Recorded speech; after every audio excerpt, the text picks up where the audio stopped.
Isang magandang umaga po mga kaibigan, latest weather update po tayo ngayong umaga po ng Sabado, May 11, 2024. Pero bago tayo magpatuloy, pa-like and subscribe po muna and pahit na rin po ng notification bell. Maraming salamat po. Ngayong umaga po ng Sabado mga kaibigan, ang weather system po natin or Sypnosis galing na rin po sa Pag-asa. Meron po tayong binabantayan pa rin ngayon na shear line na nakakaapekto po ito sa ilang bahagi po ng eastern section at northern po ng central Luzon. Mga kaibigan, kasama rin po dito ang easterlies at ilang mga localized thunderstorm na siyang nakakaapekto sa ating bansa. So mga kaibigan, lilinawin ko lamang po ang binabantayan po natin ngayon ay posible pong magbigay ng pag-uulan sa ilang bahagi ng ating bansa. Pero wala pa rin po tayong binabantayang bagyo sa loob at labas ng ating bansa. Pero kung makikita po ninyo sa ating live radar, ay dito sa may bandang Silangang Mindanao ay may mga namumuo pong mga kumpol ng kaulapan or mga cloud cluster na posible pong maging LPA or sabihin na natin kauna-unahang bagyo kung sakali pong magkaroon ito ng pagkilos. Pero maging handa pa rin tayo dahil hindi pa rin po natatapos ang init ngayon.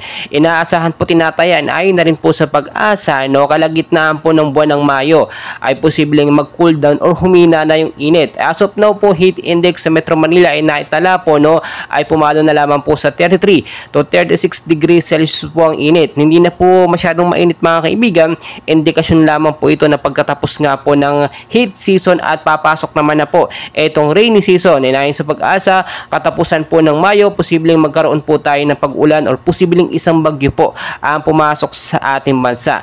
Tulad ng aking sinasabi mga kaibigan, maging alerto po tayong anumang oras. Ayon kasi sa ating Sypnosis, dito na rin po sa ating weather forecast, ang area po mga kaibigan ng Cagayan, Isabela, Aurora at Northern Quezon, posibleng maulap po na kalangitan ng maranasan dyan dahil po sa mga bata ng shear line, at mag-ingat po sa isolated light rains and heavy rainfall pagdating sa gabi. Posibleng pagbabaha po ito sa mababang lugar at landslide naman po doon po sa matataas na lugar.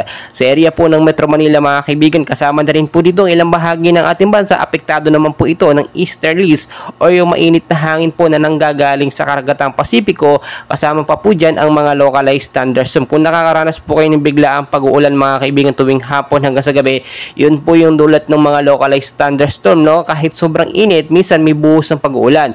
Then lately, nung mga nakaraan, biglang buhos pong malakas na ulan sa ilang bahagi po ng Metro Manila, nagkaroon po ng pagbabaha. So galiin po nating linisin yung mga estero, yung mga kanal, in case magkaroon po ng biglaang pag-uulan ay hindi po tayo babahain. So patuloy ko po kayong i-update mga kaibigan, at paalala lang po, always know the weather before you go para safe at handa po tayo lagi. Maraming salamat.